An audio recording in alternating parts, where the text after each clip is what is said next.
Hello and welcome to Precontation Points Video Snack. I read books so that you don't have to. I'm continuing my read-through of Vivid by Ashley Bustamante. Not the first video, go check out the others. Links are posted below.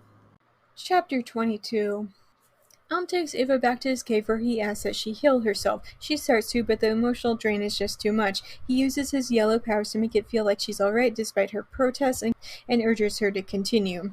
When asked, he only says that he lost control and that Veronica is never going to recover from what he did to her, which I'm sure would not be used against him in any way, so let's see how Celine spins that. Says that he shouldn't have let her go back to the school alone. He had a weird feeling and went over there only to find Jace using an illusion to mask the sight of Celine carrying the unconscious Ava into the room. There was a barrier around it and couldn't get in for the longest time, but he kept trying until the barrier randomly went down. Ava then asks what their next move is. She says that she's not going to sit back and let them get away with this. And I'd just like to take a time out and say that Ava was literally just tortured. And sure, she was able to heal herself, but is Elm seriously using his powers in order to calm her down or something? There's no way that she would be that put together literally minutes after being rescued from torture that went on for hours. Now that Ava has burned the bridge of being a productive member of society, or should I say that Celine burnt it for her when she ordered Ava tortured, she asks what happened with the computers in the city library. He says that the benefactors had magic implanted directly onto the computers at the library that would refresh whenever somebody went to go look something up. That would suppress their memories over everything that happened. And by destroying the computers, hopefully the magic will start to fade and people will get their memories back. They're real memories, but he knows that it takes a while for magic to fade thanks to Ava's own experiences. Ava points out that she's positive that the city library wasn't the only place. Agrees with her that it's likely that they have a lot of them all over Prism. After all, a school is literally the best place to brainwash people. Get them while they're young and teach them not to have opinions. Ava is determined to go to the school and cause more chaos, but reminds her that it's literally just the two of them against most of Magnus. They spend some time coming up with a plan, and then they look at the school's gate. Because it's early morning, it's locked, so Elm takes her to the forest. The tree Eva likes to study under holds a secret tunnel down to... Okay, I'm still trying to wrap my head around this. Because under the school is basically a torture dungeon where Elm was held for all of these years. Was that there before all the stuff with the yellows? If so, why? Who puts a torture dungeon under a school? Anyway, Elm says that the tunnel was made by Jace. Despite the fact that Jace was the one who sold Elm out, I guess Jace started to get uneasy when he realized what the others might do to him, which is real rich, but I'm not gonna start. Elm only knows about it because sometimes when a yellow gets inside of your head, they put a part of themselves into your head on accident. They leave the basement, and Ava is a little surprised that the door to the main part of the school is literally right next to Celine's office. And I'm still having trouble wrapping my mind around the entire thing. A torture dungeon under a high school. Anyway, they go to Ava's room where Elm distracts the benefactor standing outside for Ava to slip inside and get the key to the storage room. She also gets Elm's hat, if that's of any importance to anybody. They go to the storage room next, where they start to make copies of a lemon Elm brought from his cave. Ava breaks the copier so that it won't stop spewing out lemons. Then they go to the library, where they begin to smash up computers. Even though they're invisible, the people watching the security footage will see the actual destruction. As they're leaving, Elm notices something up near the ceiling, but Ava only just sees a security camera. He says that it's yellow, and Ava wishes that she knew how to see through the tricks of the yellows. Elm hosts her up so that she can destroy it too. They leave the library and pass by the copy room, which is spewing out lemons. Celine is yelling at the guy who recharges the blue stone to power it, although he doesn't know jack about the mechanics of the actual copier. They continue on to the auditorium with the intent of getting into the media room to broadcast a message to hopefully snap everybody out from their brainwashing. However, as they're racing across the auditorium, Elm trips Ava and calls her gullible, that she had fallen right into his trap and she should have listened to Celine. Curse your sudden yet inevitable betrayal! But he called her Eva rather than Miss Eva, which is what he normally calls her. Eva calls Jace out on his nonsense and says that she knows that it's him doing this. Jace reveals himself and the real Elm standing a few feet away. He gloats over how he has the upper hand now and forces Elm to start attacking Eva. Ava feels like she has no choice and decides to try yellow magic, despite Elm having warned her previously not to try because it can be dangerous, so she focuses and both Jace and Elm collapse on the ground. Jace says something about the invisibility devices and Ava realizes that they're worthless against other yellows, which I thought that we'd covered that with Ava being able to see Elm, but okay. Jace also boasted part of the reason why Ava turned on Elm was because of Jace's power, which, yeah, you can't trust anything about a yellow, even your own thoughts. He then starts to mentally torture Ava. Chapter 23. Jace traps Ava inside of an endless black void. In it, every terrible thing that she's ever done comes to the forefront of her mind. If anybody is familiar with Naruto and the Shogun, it's a little like that. But she also reflects on all of the good that's happened to her recently. She's found out who and what she is, not just physically but emotionally as well.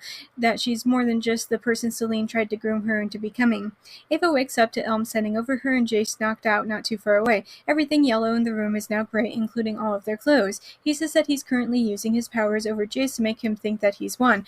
But the result of drawing on all that power is that now both of them will be visible until they can get back to the cave and Elm can recharge everything. Ava takes Elm's cane and knocks Jace out cold. She also takes Jace's yellow pendant. But just then, Celine shows up. She tries to choke out Elm and probably would just snap his neck because of her red magic, but Ava is there and quickly draws Celine into a brutal fight. Elm is rather helpless in this from having drained everything yellow just to stop Jace. And after Celine destroyed Elm's cane and crushed all of the gems, the only gem left is in Ava's possession. However, just when things start to look bad, Ava and Elm accidentally perform white magic. Ava was right, he is a green magic user, and I mean the color green and not the fact that he's eco-friendly. Between the two of them, they have all three colors needed to make a protective barrier. They decide to run into the media room, but as Celine realizes that she can't get through the barrier, she tries to heal Jace. Ava and Elm set up the broadcasting equipment and start to send out a message. I hear Celine wail from the auditorium, but with Jace out cold and our barrier in place, there's nothing she can do. Is the barrier all the way around the media room? Couldn't she run around and red smash her way through the wall? Elm makes a brief speech about how the benefactors have been lying to them about how evil yellows are and actively went out and slaughtered innocent lives. He tells people to remember and to help him and Ava fight back. The barrier starts to come down, so they leave the media room before they're trapped in there. However, when they get back to the auditorium, they find other students coming in from the other doors, and they're all carrying the magically copied lemons. Elm draws on their power in order to control everybody not to attack. There's only one person who isn't under mind control currently, and that's Jace. However, with Elm having used up all of the yellow from the lemons and Ava having grabbed his gem, Jace can only just glare at them as they leave. Elm says that he can only just hope that enough people remember his video message and that an actual rebellion starts to form. Ava asks about Jace, but Elm says that Jace wouldn't say that he'd been beaten and let them walk out like that. He'd insist he'd been had too. As they leave the school, Ava looks back at her literal home, and although so many happy memories happen inside, now they've been tainted by what happened. Chapter 24. They rest together in the cave. Elm says that there are probably other mentalists out there who weren't killed off in the Yellow Genocide. He implies that Jace might have other yellow prisoners like Elm had been, but a darker implication that there could be other color traders like Jace. On the other hand, I refuse to accept that all who are masquerading as another color are only doing it for power like Jace, that they're doing it because they were afraid to die. As Ava heals a few of Elm's scratches, they hear voices. Blake calls out for Ava, and Elm sarcastically calls Blake Ava's boyfriend. However, since this is immediately following them kissing, Ava knows that he's teasing her. Elm recharges Ava's locket and tells her to go check it out while he recharges his fob watch of invisibility. Blake and a whole bunch of students stand outside of Elm's illusion. There are no adults, only just students. Blake announces loudly in case Ava is around that they're all to join in the budding resistance. Ava takes off the invisibility and asks why they've come. He says that a lot of them suddenly start to remember some of the stuff that Jace had previously overwritten in their minds. Blake had obviously remembered following Ava into the forest on her birthday and thought to lead them there. Elm shows up and invites everybody into the cave. Most of the students are jumpy around Elm, but Ava thinks that it'll take time to overcome that much brainwashing. As they watch the others go into the cave, Elm tells Ava that they've done well. She asks why he always calls her Miss Ava, which prompts him to call her My Ava instead. As they look at the start of their resistance, they begin to feel hope, and although most of them don't have the kind of experience on their side like the benefactors or Celine do, they know that they have to do this for the good of Magus. So, final thoughts time. The beginning was honestly kind of clunky, and I felt like it could have used somebody to better whip it into shape. Once the story started finding itself, it slipped into this tedious mediocrity. It wasn't terrible, but it also wasn't amazing. It wasn't until the final quarter or so of the book that things finally started to get interesting. Who's controlling who, and to what end? What do any of these people actually want? Some things that I don't like about this story was that, as I said, the start of this was kind of clunky and awkward. How many times did I ask, was saying this necessary to the continuation of the story? There's nothing wrong with trying to set your story up, introduce characters, and build up the world, but the problem is I felt like Ashley wasn't quite sure when simply describing something turned into stopping the plot to tell us about something that will never come up again. Also, Ava was honestly kind of dumb, and I was not into it. While I know that my usual thing in young adult novels is to complain about how the plot could have been resolved if the main character talked to literally any adult, things were a little bit more complex and vivid. While the entire not telling Celine kicked off the actual plot, and as it turned out, telling her was a bad thing, I'm still kind of frustrated that the entire reason why Ava didn't tell Celine was because of a crazy, vague reason simply to kick off the plot. She was also insanely whiny and wishy-washy. I lost count of how many times she'd say that she wasn't going to go back to Elm, but then she went back the next day. Girl, make up your mind. Anyway, on to what I did like. I thought that the magic system was cool and pretty unique. The fact that I couldn't think of any other book with color magic off the top of my head tells you something. Could I find another book? Probably, but that's not my point. I also liked how the descriptions of the magic weren't bogged down with trying to explain how magic works.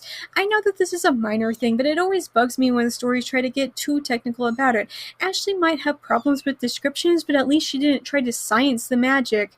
I enjoyed the mind games that played off in the final quarter of the book. I wasn't quite sure who to trust or believe, or even if I believed anything Ava was saying or doing was of her own free will. Was the story a little predictable? Yes, but I've stated in other reviews that predictability isn't exactly an indicator of a bad book. It's what the author does with the actual story along the way that determines book enjoyment. And I did enjoy diving into the world of Magus, learning about color magic, and unraveling everything. Overall, I give this book a 3.5 stars out of 5, and I'm looking forward to finding out what happens next. This last bit is a message for Ashley as well as all other authors who have anxiety over bad reviews, and this is coming not from Connotation Points, the book reviewer and editor, but as Sophie, the published author. The first thing that you need to do is take a deep breath and tell yourself that everything is going to be okay. People are going to leave bad reviews. That's just part of life. Bad reviews are not going to ruin your writing career. You can't control what others say and do, but you can control how you respond towards them. It's perfectly alright to be upset.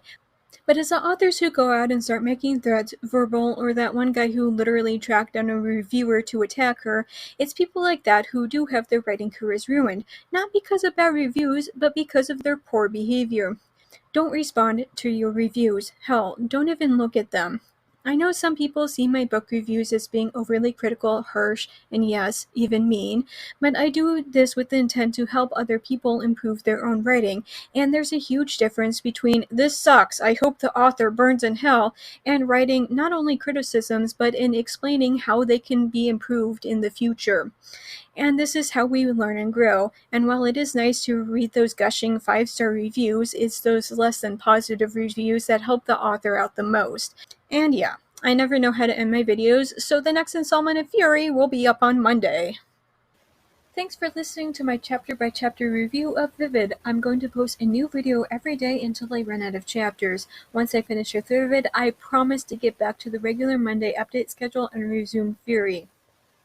Just as a reminder, even if you can't financially support me, there are other ways to help me out. The first is watching this video as well as all my other videos. It's also important to like and subscribe. Finally, you can share this video with all of your friends so that they can help as well. If you're already caught up with all of my videos, you can go to Tumblr for my main book snarks, always free and updated every morning.